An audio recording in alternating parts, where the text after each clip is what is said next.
मौलाना तारिक जमील साहब के बेटे मौलाना आसिम जमील साहब ने अपने आप को गोली मारकर खुदकुशी कर ली। सारी दुनिया यही कह रही है कि आसिम जमील ने खुदकशी की है, लेकिन मैं इसको खुदकशी नहीं कहूंगा, मैं इसको एक हादसा कहूंगा। वो बचपन से लेकर अब तक एक डिप्रेशन के मरीज थे। जिसको पता है डिप्रेशन की बीमारी का, वो इनकी हालत को समझ सकता है। याद रखना, वो माँ बाप जीते जी मर जाते हैं। दुनिया का सबसे मुश्किल और गंदा अजाब ये होता है कि किसी का जवान बेटा जब इस दुनिया से रुखसत होता है। हाय लोगों, तुम्हें क्या मालूम कैसे कैसे माइंड में सपने होते हैं माँ बाप के। अल्लाह ने दौलत दी, शोहरत दी, अल्लाह ने इज्जत दी, अल्लाह ने दुनिया का हर वो मकाम दिया का कोई अहल हो या ना हो, लेकिन मौलाना साहब इसके अहल थे। और अल्लाह ने हर किस्म का मकाम दिया, लेकिन अल्लाह तबारक व तआला ने एक छोटा सा सुकम रख दिया कि इनके बेटे के अंदर एक ऐसी बीमारी रख दी जिससे वो अपने आसाब छोड़ बैठते थे।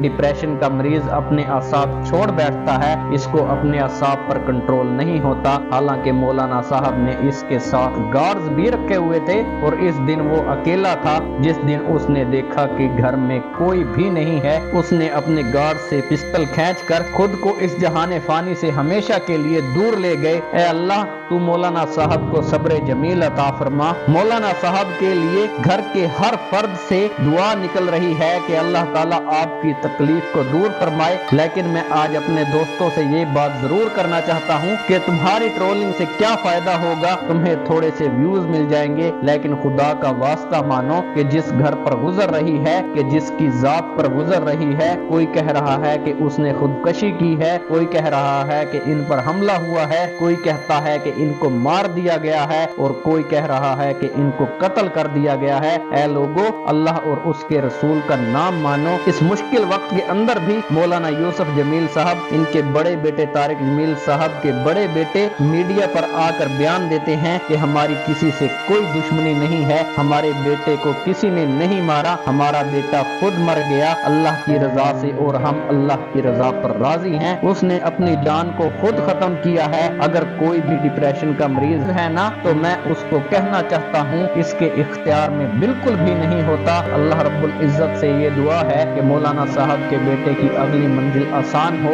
अल्लाह तुम्हारे फैसले हैं, हम तुम्हारे फैसलों में कुछ भी नहीं कर सकते, लेकिन इतना जरूर कहेंगे मेरे पाक परवरदिगार कि जिस मौलाना ने पूरी दुनिया को सब्र का दर्स दिया, कि जिस मौलाना ने खुदकशी को हराम करार दिया, अल्लाह तबारक व तआला का हर वो दर्स दिया जो कुरान में आ गया, जो नबी पाक सल्लल्लाहु अलैहि वसल्लम ने फरमा दिया, मौलाना साहब ने वही काम किया। लेकिन मौलाना साहब का यहाँ आकर सब्र टूट चुका होगा। मौलाना साहब के लिए मेरे पास वो अल्फाज नहीं हैं जिनसे मैं मौलाना साहब की दादरसी कर सकूं, लेकिन मैं आप लोगों से इतना कहूंगा कि इसके ऊपर नमक मत छिड़किए। मेरे दोस्तों, कल को किसी के भी घर में कोई भी हादसा हो सकता है। मेरे दोस्तों, और सब मिलकर दुआ करें कि मेरे पाक अल्लाह मौलाना साहब के बेटे की अगली मंजिल आसान फरमा। मेरे पाक परवरदिगार मौलाना साहब को ये दुख बर्दाश्त करने की तौफीक अनायत फरमा। आमीन या रब्बुल आलमीन।